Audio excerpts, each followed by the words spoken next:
আরে কি ব্যাপার, রাত এত হয়ে গেল তাও আসতেছে না? কয়টা বাজে? রাত মনে হয় 11টা 12টা বাজবে, তাও আসতেছে না। কি যে করতেছে, আমি কি এতক্ষণ থাকতে পারি নাকি? যাই আম্মুকে জিজ্ঞাসা করে আসি তো যে কতক্ষণ আসবে। মা কতক্ষণ আসবে?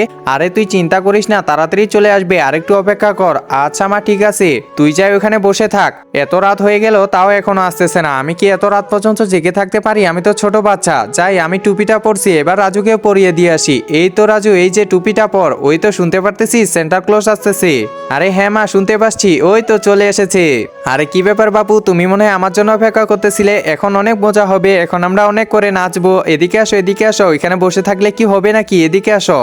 একজন মা কতটা আপন হয়ে থাকে, যার মানেই তাকে জিজ্ঞাসা করে দেখো। তো দেখা যাক বন্ধুরা, এই মায়ের জন্য কে ভিডিওটিতে লাইক এন্ড সাবস্ক্রাইব করে।